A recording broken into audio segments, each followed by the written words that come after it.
Aloha and good evening, everyone, and welcome to one of our virtual HIF Talk sessions as part of our 42nd annual Hawaii International Film Festival presented by Halekulani. My name is Anna Page. I'm the Director of Programming at HIF, and I'm honored to present this conversation to you with Cynthia Lowen, the Director of BATTLEGROUnd, as part of our Film for Thought program at HIF in partnership with the Hawaii Council for the Humanities. This program is designed to bring together thought-provoking film with scholar-led discussions, and this discussion is part of this series this year. Before we get into our conversation today, I just want to introduce our speaker and our co-moderators for this conversation. Today we have the director of BATTLEGROUnd with us, Cynthia Lowen. Cynthia is an Emmy-nominated filmmaker and award-winning writer whose work uses the power of story to catalyze meaningful change, confronting timely social issues from bullying to online harassment to reproductive rights. Most recently, she is the director and producer of BATTLEGROUnd, a bold and urgent wake-up call on the power of the anti-abortion movement in the United States, premiering at the 2022 Tribeca Film Festival. And joining our conversation today, we have our co-moderators. We have Mahina with us today, Mahina is a long-term reproductive justice advocate. She is one the Oahu Teen Council alum. As a student at Hawaii Community College, she's passionate about youth and young adult involvement with bodily autonomy and inclusive peer-led sex education. When she's not volunteering, Mahina enjoys going to the beach, reading novels, listening to K-pop, and cuddling with her fur baby Mochi. Welcome, Mahina Wallace. Thank you. And last we have with Mahina, Grace Alvaro Caligtan. Grace is passionate about supporting families, youth, serving professionals, and young adults to have open, honest conversations about bodily autonomy, consent, and meaningful and respectful relationships. For the last 25 years, as a midwife under supervision, full spectrum doula, and sex educator, they have been retained as a consultant for expertise in local and national organizing efforts for reproductive justice. Welcome, Grace. Thank you. Hi. Happy to be here. So before we jump into our conversation today, I also want to introduce our coordinator for this year's Film for Thought program, University of Hawaii scholar Danielle Seed, who's going to give us a little bit more of an introduction about this year's Film for Thought program and the Hawaii Council for the Humanities. Thanks so much, Anna. Mahalo to everyone joining us tonight for the third of our Film for Thought discussions, and one that personally I have been very eagerly anticipating. My name is Danielle Seed. I'm an assistant professor of English at the University of Hawaii at Manoa, where I teach courses in film, television, and media. And this year I'm working with the Hawaii Council for the Humanities to help direct and organize the Film for Thought series. The Hawaii Council for the Humanities has been part of the humanities communities here in Hawaii for the last 50 years. Our kuleana is to support the bountiful connections that have long existed in Hawaii and to foster the possibility of new connections between all kinds of peoples, cultures, and perspectives. This is the 12th year of our Film for Thought series, a collaborative program between HIF and the Hawaii Council for the Humanities that is designed to inspire thought-provoking discourse and community conversations through the medium of film. This year's theme for the Film for Thought series is activism, past and present. As I wrote in the intro to the Film for Thought booklet, this year's films look unflinchingly at how social change happens, and not always for the better. The films offer us a political education, showing us how power operates and challenging us to grapple with the world we live in now. In the case of BATTLEGROUnd, that world is a post-Roe world. To guide us in discussion tonight, we are joined by two fiercely committed educators and grassroots leaders, Grace Caligtan and Mahina Wallace.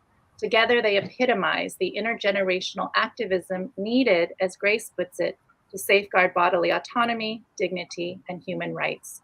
So without further ado, I will turn it over now to Grace and Mahina. Yay. Hello, Cynthia. We have been waiting for this conversation for a while, and I just wanted to share a little story because I feel like you brought us to Alabama in your film, and it was part part of it. And we had also somewhat been to Alabama ourselves in 2019. And so I just want to share this story with you because in May, it was, I believe, May 15th, the Human Life Protection Act was, passed at the House bill in Alabama. And on that morning, I believe, Mahina had actually been at her high school, Roosevelt High School, with another teen sex educator doing STI lessons and birth control lessons, and then came back that afternoon to do their final teen council meeting for their school year.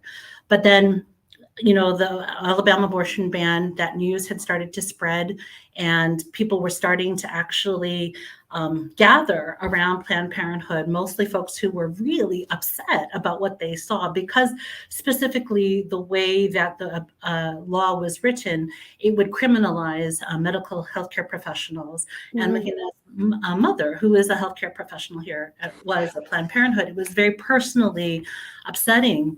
And so it was in that moment, my observation as Mahina, the educator, becoming Mahina, then the advocate. And it was this blossoming of Mahina's voice that was being used for advocacy. And we have stayed in touch since that time in 2019. You were a junior at that time. And now Mahina is a second year student at Hawaii Community College. And now is supporting our work together. And it just means a lot, the intergenerational work. And your film really spoke to that at the outset, that we we can't discount young voices. And so it didn't seem right for me to do this conversation with you without having Mahina here with me by my side, and also thinking through these things. And I just want to say that it wasn't only Mahina who did some thinking on this, but some of our students in our teen council also watched your film. They might be on this call as well, and they might have some of their own questions. Yeah. But Mahina will be sharing their questions in a little bit. Well, thank you for your activism, Mahina and Grace. Both, thank you. Yeah, I mean, and then we just wanted to kind of get a broader sense of your work and the threads that run through your work. I noticed that you were a poet. I read your poem, Adam, which also spoke to me very deeply about the ways in which we cast shadows. But the work of creating poetry, the impact of nuclear war and violence, and then you went from that to co-writing books and films about bullying, and then online bullying. So how did you decide to turn to the topic of reproductive rights and reproductive justice? And what audience did you want to reach? Why did you make this film? And then lastly, how did you forecast out like this last 6 years? Like, did you know it was going to unfold like this? Because we didn't know. And people are like, what else do you think might be happening? What crystal ball do you have? So, I think this film really started probably right around the same time, Mahina, as you were having that kind of like moment of activism around the Alabama abortion ban in the summer of 2019. It just seemed like such a boldly and blatantly unconstitutional act that to me seemed to signal this just real ramping up of anti-abortion policy. And it was like, Roe was still in place at the time, but there seemed to be just a total disregard for the fact that this was utterly unconstitutional. And I was really curious what happens on the ground when a state passes a ban like this. What does it do to people who are seeking access? What does it do to people who are providing healthcare? And even though the law was at the time, because Roe was still in place, the law was blocked by a lawsuit brought by several entities in the state, pro-choice entities in the state, and the ACLU. There was a kind of messaging issue, which you see in the film, where people are coming to an abortion center and saying, is this still legal? And that, I think, was kind of part of the tactic, was to confuse people and to prevent those who were seeking abortion from having a clear understanding of, is it legal? Is it not legal? What are my rights? So that was where the film started. And I met several incredible activists on the ground in Alabama, including Jenna King, who then ended up becoming Alabama State Director for Planned Parenthood, Samantha Blakely, who was one of the few people to publicly speak out against the ban in the Alabama state legislature, when the stigma for doing so was and remains incredibly high. So there actually weren't tons of people who were willing to come forward publicly because you could lose your job. You would be, cast out from your church community, from your friend group. So they really were exceptional in the act of bravery that was coming out to speak about this ban and about their own experiences with abortion. But I started to feel like at that time that I kind of needed to take a step back and really look at the power structures that had made it possible and were making it possible for all these anti-abortion bans to be put into place, even though 7 in 10 Americans support access to abortion. It's just pure, kind of pure curiosity. Like, how are they doing this? How are they literally doing this? Because they are so outnumbered, and yet here we're seeing these unconstitutional bans being signed by governors. And that was where I kind of pivoted on this project and decided to look at who some of the powerful anti-abortion actors are in the country, and to try and kind of go behind the scenes to understand how they're operating, how they're organizing, what their connections are to the power structures, and to uncover kind of their strategy and what they're doing and how they're doing it. So that was the genesis of the film, right around that same kind of trigger of that initial Alabama ban being passed in the summer of 2019. Yeah, it totally, I mean, I felt shook by watching it, that just first, conversation that happened. He has some questions. Yeah, thank you for answering that. That was a very it really helped me visualize the purpose of the film and the meaning behind it, and I enjoyed the film. And I also have teen council members that also enjoyed the film, and they had some quick questions for you. Awesome. So one question that I want to start off with is, at any point did you want to give up? Did you think that the end film product wouldn't be worth all the work you put in? Or did you stay strong with your belief that this film was necessary? There were definitely really, really difficult parts about making this film. And some of them were, honestly, like the funding of the film, like continuing to get grants, continuing to be able to fundraise and get grants and kind of do all the things that we need to do to be able to hire the cinematographers. And I will say, I think all of the women, all of the people behind the film and behind the camera were women in this production. And so I think one of the toughest things was that there were folks in the film funding community who were like, why are you showing the side, quote, the other side? Why are you showing the actions and the things that the anti-abortion people are doing? And I felt like it was really important for pro-choice people to understand what anti-abortion people are doing and how they're organizing, and to, I think, kind of get behind some of the assumptions that I certainly would say I came into this project with. I was not expecting to discover a lot of young people who are part of the anti-abortion movement. I was not expecting to discover that the anti-abortion movement is really going after building more young people, because they see that as the future to securing what they have been doing to get anti-abortion policies passed.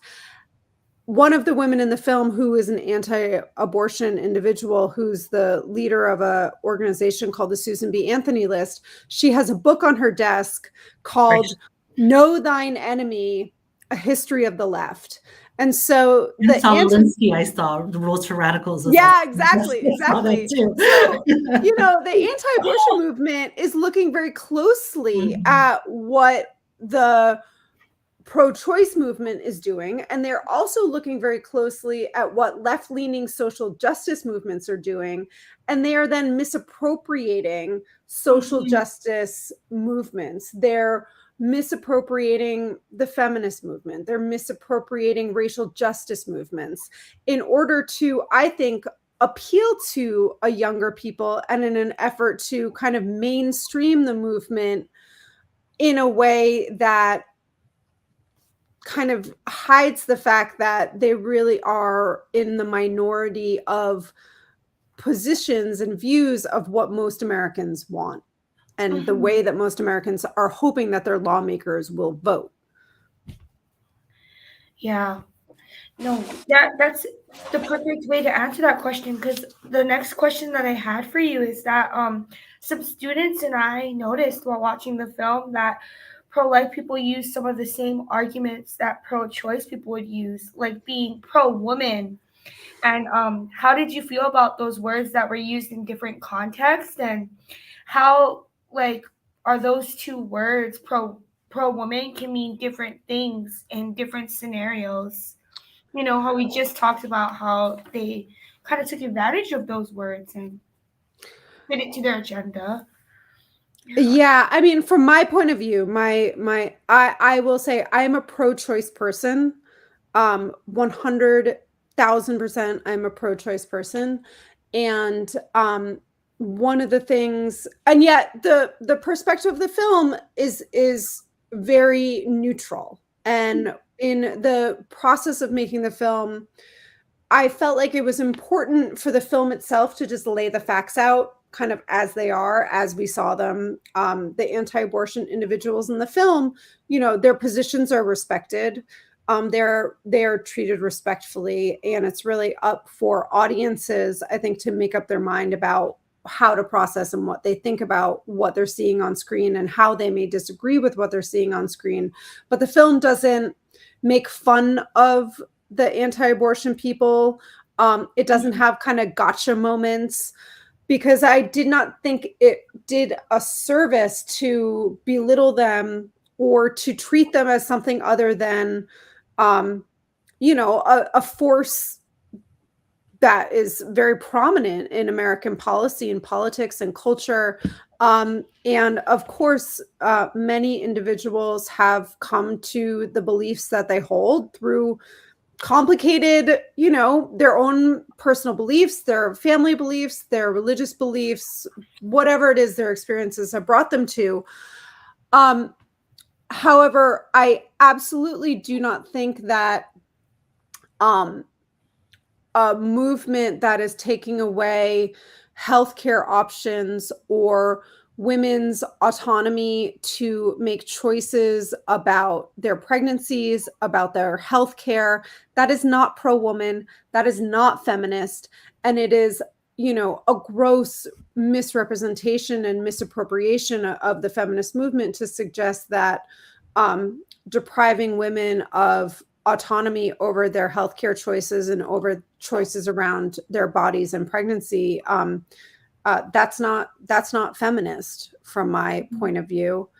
And I would also say that there's, it's sort of shameless. There's a scene in the film, where we really see how kind of shamelessly the anti-abortion movement is misappropriating social justice and racial justice. And I really think, there's so much evidence that places where abortion access is not available have the worst maternal mortality outcomes. And Black women in this country are the ones who pay the greatest consequences, and often pay with their lives, for lack of access to abortion and lack of access to reproductive health care.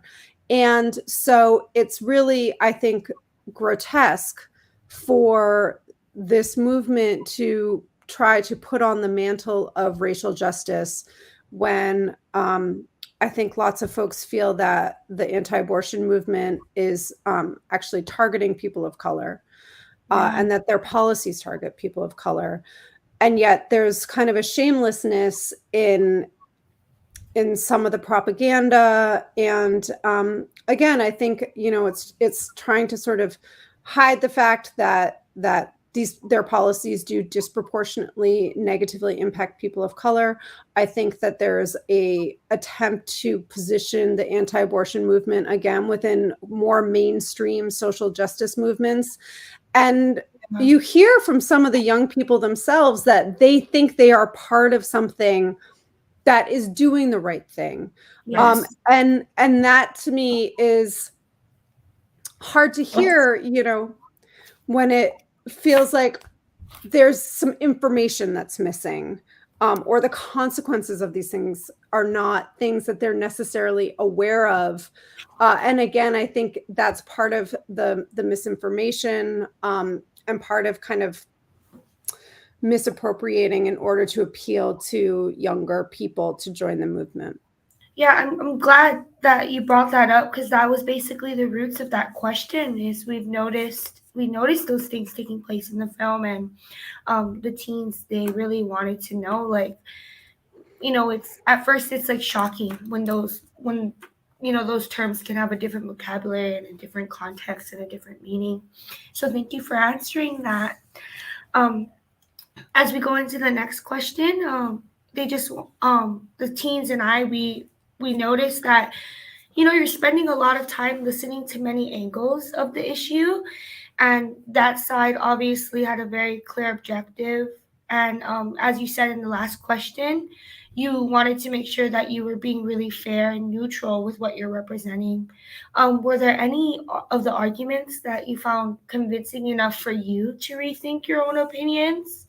I know you stated in the beginning that you are still very much pro-choice, but was there any arguments like throughout the film where you could see where they were like,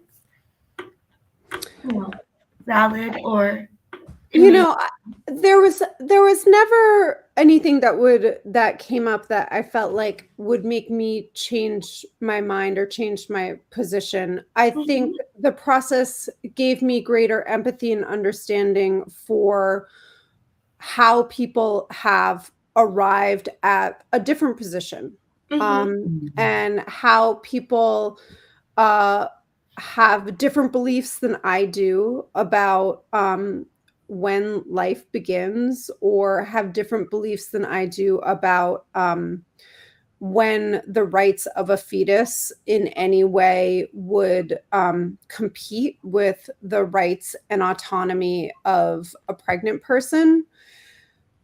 And I feel like, I came away from the film feeling like, I can understand how people arrive at positions that are different from mine. I disagree, but I can respect that they've had a different journey to get to their position than I have to get to my position. But at the end of the day, I think that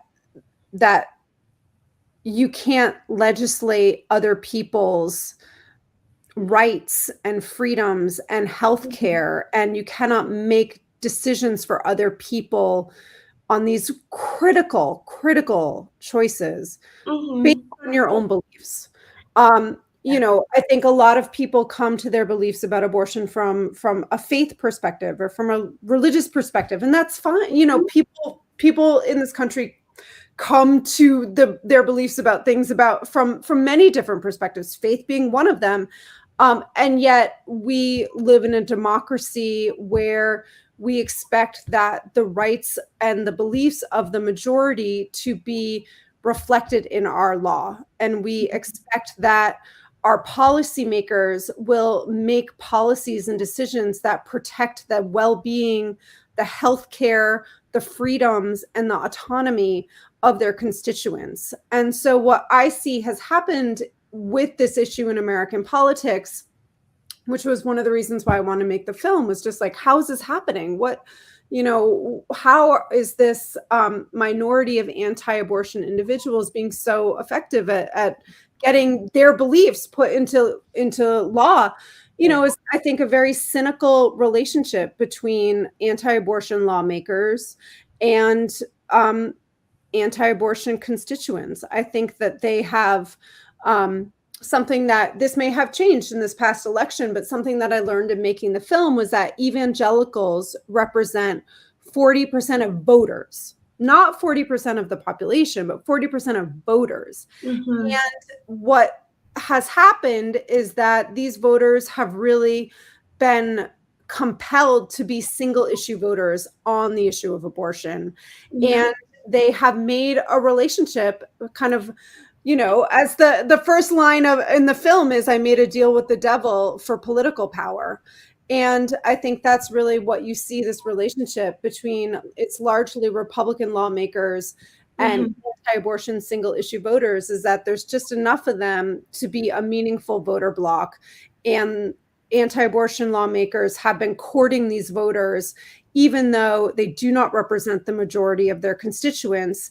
And the policies that they are putting in place to satisfy these single issue voters are extraordinarily dangerous. Yeah. Yeah, I mean, I just had read that the head of Susan B. Anthony, Marjorie Dansfelder, I believe, is putting another $1 million into the Georgia runoff right now. And so the irony to me of that race and the candidates, like credentials and background, particularly of Walker, really just, I feel like there's a part 2 coming of this film. Do you see a part 2? Yeah, I mean, oh gosh. Well, there's certainly a part 2 in the United States. Right. What do you see it as? I think that what you were just saying, about there being, very widespread, I think, belief that the quote anti-abortion lawmaker has encouraged and been a party to several partners having abortions.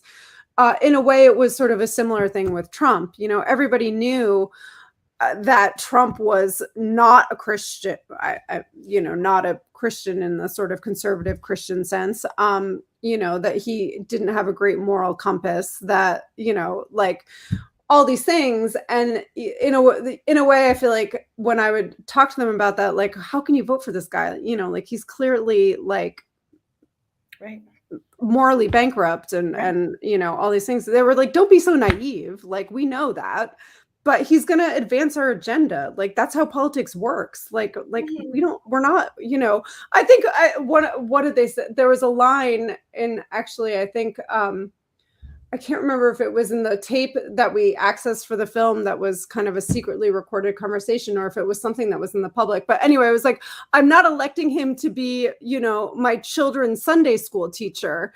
And it's like, if you can't elect him to be your children's Sunday school teacher, is he really qualified to be president of the United States? But, it was sort of like, don't be so naive. We really don't care about what these people's personal convictions are, or what their personal failures may be. If they say they're going to advance our agenda, we're going to get behind them. And that's. Your film also touched on that a little bit. There was a person that said when it came to voting, even though morally they couldn't stand with him, they wanted to be represented. So I don't know. I don't remember if it was the Students for Life organization or if it's Susan B. Anthony, but they said that they voted for him in order to pick the lesser of two evils and try to make sure that they can have a president for the first time ever that was pro-life. Yeah, absolutely. I mean, many people in the process of making the film expressed that to me, that, Marjorie Dansfelder says he was last on our list, but when it became clear he was going to be the candidate, we had to be pragmatic and take emotion out of it. Yeah. Kristen Hawkins, in talking with students who are members of Students for Life, was like, I know you don't like him. I know you don't like what he's doing online, but we have to be single issue voters.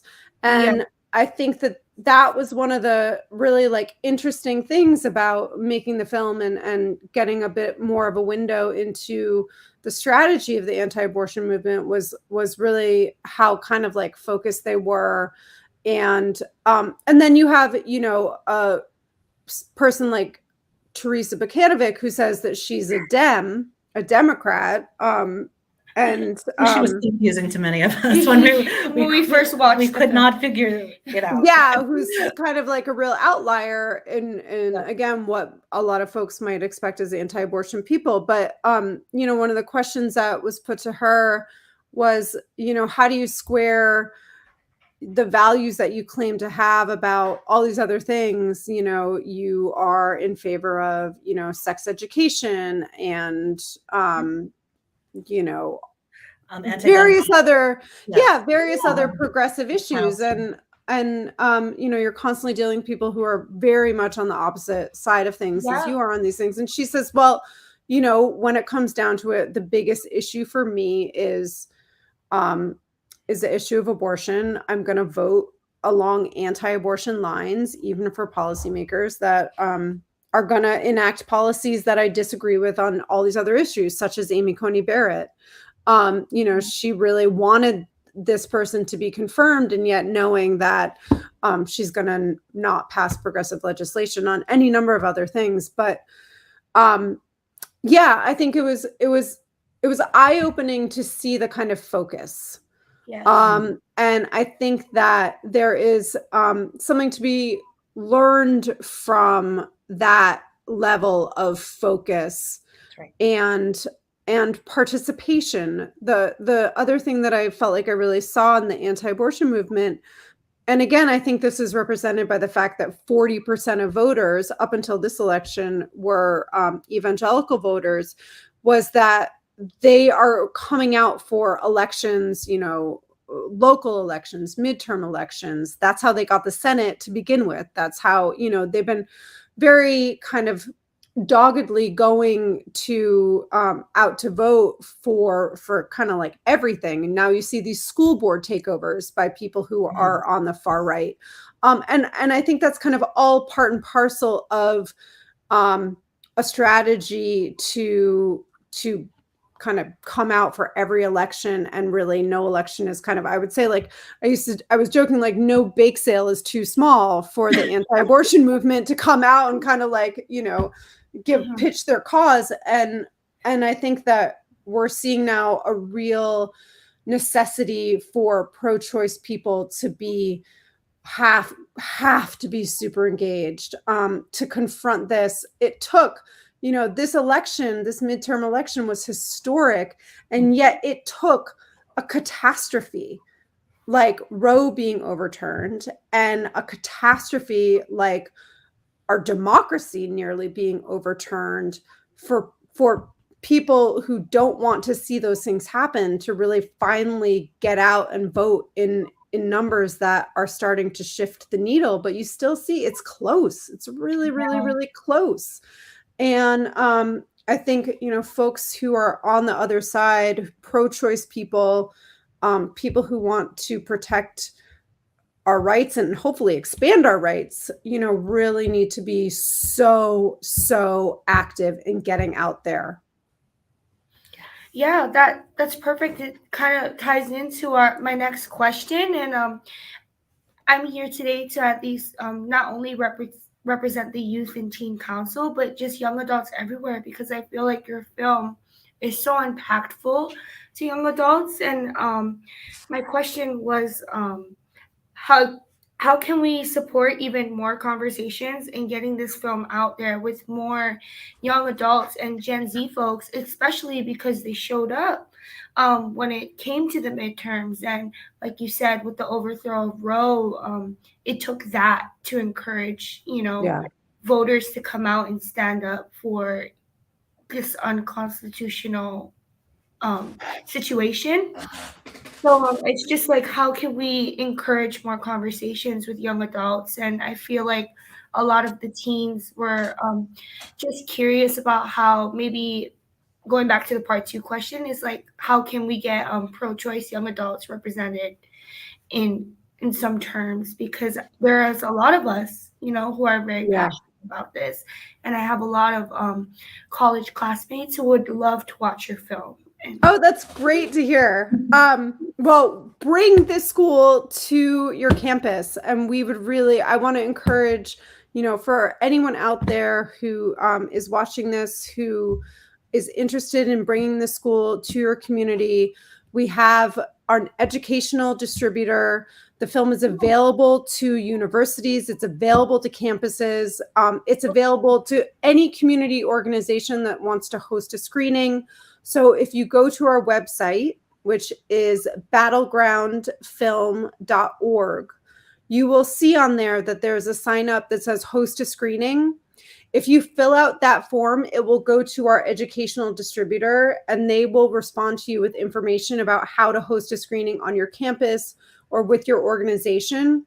And what we have done to accompany those screenings is we've put together a great educational discussion guide, which is totally framed around democracy. And it's all framed around how audiences can use this film as a tool to understand how the levers of power in our democracy work, how the anti-abortion movement has been manipulating those levers of power, and tools to help folks have some tools to take back those levers of power, including, voting, how to get increased representation, organizing. And I think really what this film does is, for many people, it's really enraging and infuriating, but I think it's also really motivating. And there's that saying, like, never underestimate what a small group of people can do to change the world. Since I have made this film, I see that saying in a really different way, because I'm like, wow, yeah, like here's a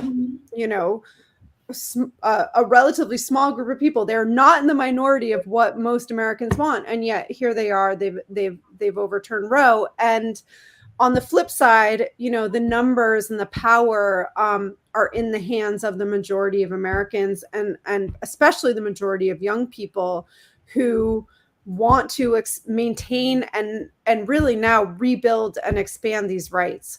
So I really would invite you to bring the film to your school, and I think have these conversations. It's Yes. What's been interesting about having this film come out right now, and of course, abortion is always a topic that's seen as very polarizing. What's been interesting about this film and this moment is that perhaps there's never been a time in this country where abortion has been quite so polarized, and people talk a lot about how this country is incredibly divided on many fronts.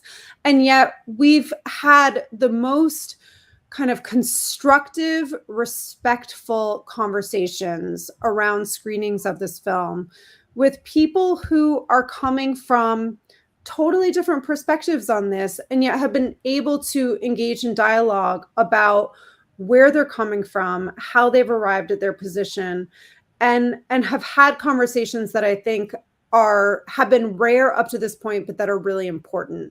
Yeah. Yes. Absolutely. Because I think this moment has also shown us that Roe was the floor, right? Roe was, some people even say, was the basement.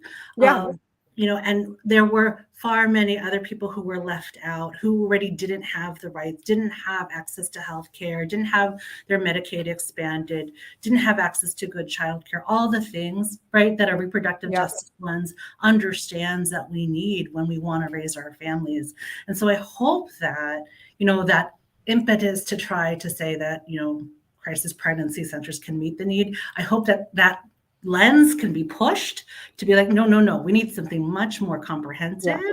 We need actual structures of care so that people can raise their families and they can be healthy and well again. I mean, this is an important part of thinking also too about the COVID recovery. So thank you for just giving us a different type of starting point, right? Oh, and thank you so much, Grace.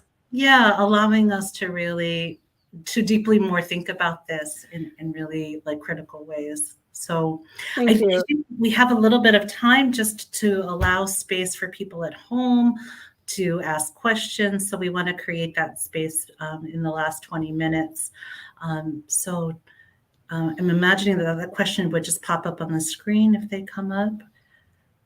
Are there any questions out there? I want to invite that now. While we're waiting. I was just going to say, while we're waiting for questions to come in, just kind of on this point, that we launched an impact campaign for the film starting this fall. And our goal was to screen the film across the United States, in theaters across the United States, which we've been doing, particularly in states where abortion has either been banned or is in some other way under attack, or where there were key elections where abortion was on the ballot in the midterms.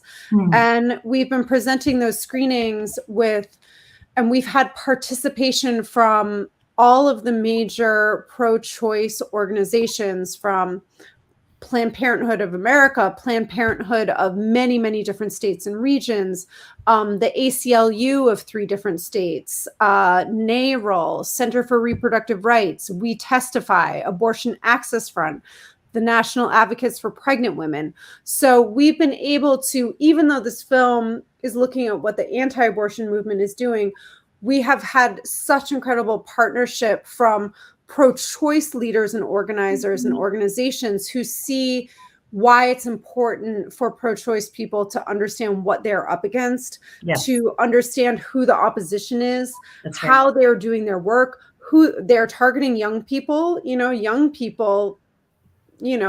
know, like, you're the target for some of these campaigns, particularly online campaigns.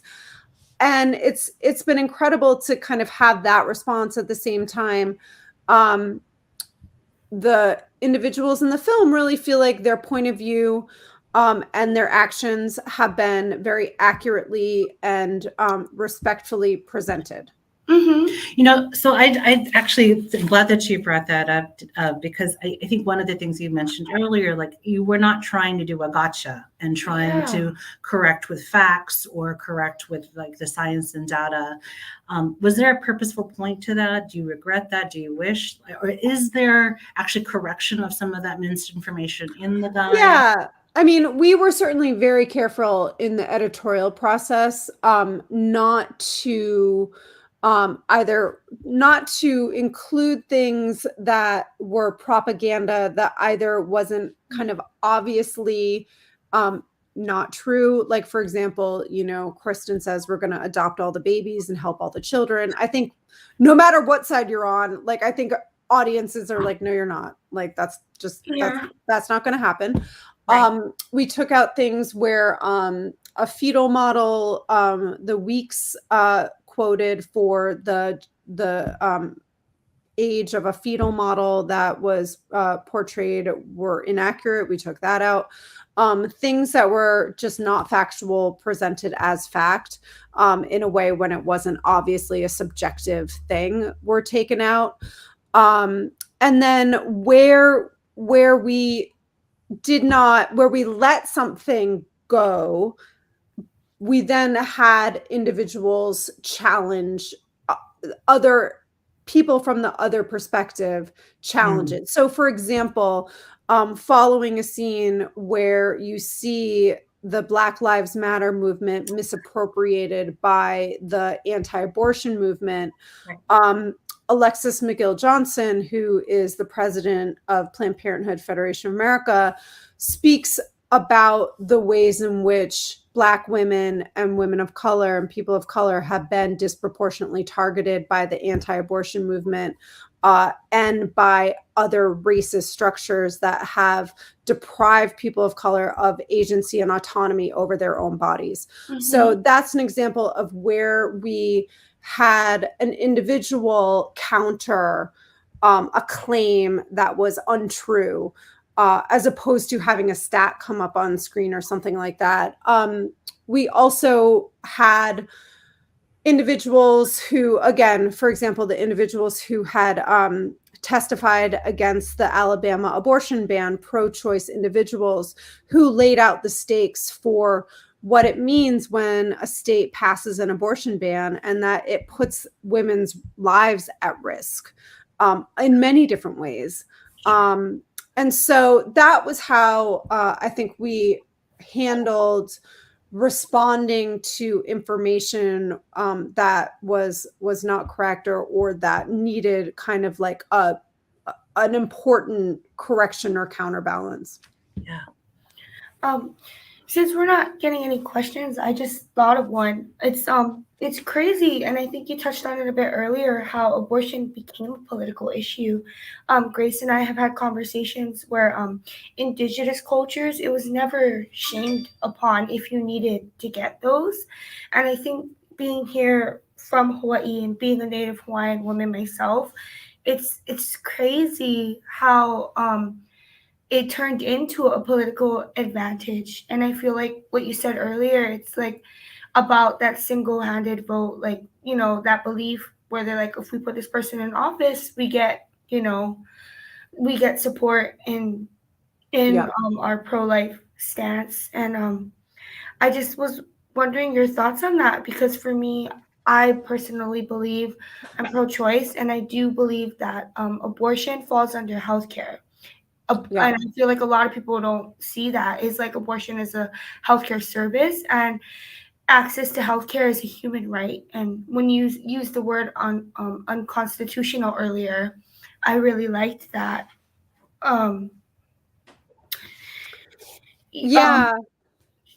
Just like, how do you feel? Like, I think you touched on it earlier about how it turned into like a whole political movement where it's like pro-life versus you know. Yeah, I mean, I think abortion was kind of manufactured as this issue that galvanized conservative Christians or Christian evangelicals or folks from the Christian right out to vote. It was very much manufactured as an issue. They had been looking for an issue in the 1970s when around the founding of the moral majority that would motivate voters. And they had tried to use school segregation in parochial schools to motivate white evangelical and white conservative Christian voters. And they found that it wasn't effective for them. And so instead they set on abortion and really manufactured abortion as this issue that it hadn't been for the church, for evangelicals. Catholics had always been anti-abortion, but evangelicals, it had not become an issue for them until it was really manufactured as something to make them go out and vote for the Republican Party. So I think that, looking back on the history of that, and that the Republican Party had actually been more pro-choice for a time than the Democratic Party, which, I don't understand why more people aren't saying to Republicans, like, if you're a conservative, if you claim to be a conservative, there is nothing less conservative than telling people what they can do in the choices that they make around abortion and healthcare. I mean, it's just not a conservative value. The other thing that I feel like I really wish more people understood or wish was maybe discussed more widely is that it's not just healthcare. It's like often like really a matter of life or death healthcare. I have a friend who is a OBGYN in Denver, and she's seen cases of women coming in from out of state who are having massive internal hemorrhaging from ectopic pregnancies, who are having very, very severe complications in pregnancy that are absolutely life-threatening. And the doctors in their states are not giving them medical care because the doctors are afraid that they are going to be held liable for criminal consequences or for, murder. And it is preventing doctors from giving patients the appropriate care.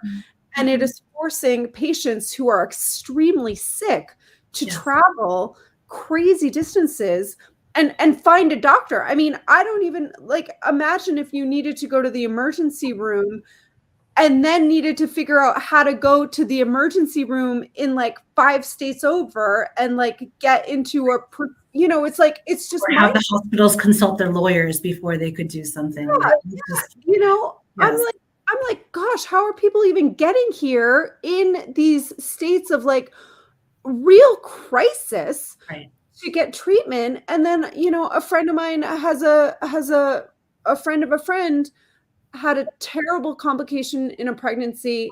They live in Texas. It was far enough along that people could see that this person was visibly pregnant. When they got back to their state, to their home in Texas, their family lawyer told them they should leave the state immediately because her husband had driven her to get care in New Mexico and could be sued, or, under the Texas law that says anyone who's aiding and abetting someone who's seeking abortion can be sued, is liable for all these consequences. Yeah. They had to pack up their house in the middle of the night and leave the state and never come back because, the husband, for driving his wife to get life-saving healthcare, could be sued under this Texas vigilante anti-abortion law. So it's forcing people into horribly desperate and dangerous situations. Yeah. And I'm not sure that most folks understand that. I mean, for sure, I feel like many folks here have been watching and knowing that potentially Hawaii might be a recipient of people coming here out of highly unlikely because, we're 5 hours away or 6 hours by plane from even California. And I know that it's a relief for me to see that people are setting up health centers on the border or thinking about strategically putting places like in airports, close to airports, so that we can address it. I mean, and hopefully, we don't have a magic ball. Maybe you do. That something will be codified quite soon, even if we, things don't look that way in the House, that things might shift. I think have thoughts about that. Do you feel like you have hope for the terrain that could change again, because people are becoming so much more aware of what this means when we have to go state by state on this? Yeah, I think that it will be very interesting to see after this election if the Republican Party reevaluates their, totally cynical use of abortion as a political wedge issue. Because I think it's obvious that that was definitely part of why the election didn't turn out to some degree in the way they were hoping. I was just reading that I believe federal protection, a blanket federal protection for abortion rights without the House was looking difficult. But I would hope that there would be more states that would continue to codify reproductive rights and abortion access into their state constitutions. So I do think that now that, there are Democratic governors in several of the states that have been kind of on the real line of, which way is it going to go? Are they going to pass a ban? Are they going to do something to uphold rights? I'm hoping that the Democratic governors, the pro-choice governors who just won their elections, will work on a state level to really expand protections and rights. So that's hopeful. But I mean, as you were saying before, Roe was the basement. And I think the Dems and pro-choice policymakers kind of have a lot of soul searching to do about why they have not and why they did not when they could and when they had the opportunity and the power to do so. Why didn't they expand Roe, expand abortion access meaningfully, and pass federal protections for abortion? And I would say that I think it's the same reason why why the Republican Party, I think they're kind of they've both been playing with the same piece of information, which is that, okay, if evangelicals and sort of this cultivated anti-abortion bloc represents 40% of voters, well, the Republican Party has been doing everything to kind of pass bans and erode abortion rights. And on the flip side, I feel like the Democratic Party has been saying as little as possible about abortion and about pro-choice policies in the case that they might be able to get some of those voters on another issue. And so I think it's It's really, it's such a betrayal, I think, of the actual needs and priorities of our policymakers' constituents, and I think that we have to get out there in numbers and make our will be known. Yeah. Well, I feel one of the things that encourages me is that instead of a red wave, there was a rainbow wave.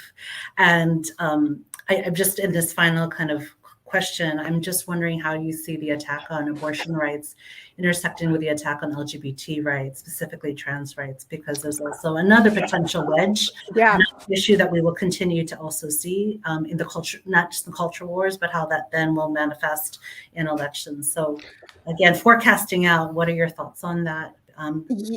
Yeah, absolutely. I mean, we got access to a tape of a meeting between Donald Trump and the Christian right about a month before the 2016 election, in which the Christian right was enunciating what their kind of major agendas was. Mm-hmm. And I can tell you, they spent a lot more time in that tape agitating over trans people's rights and talking about how to eliminate trans people's rights than they talked about abortion.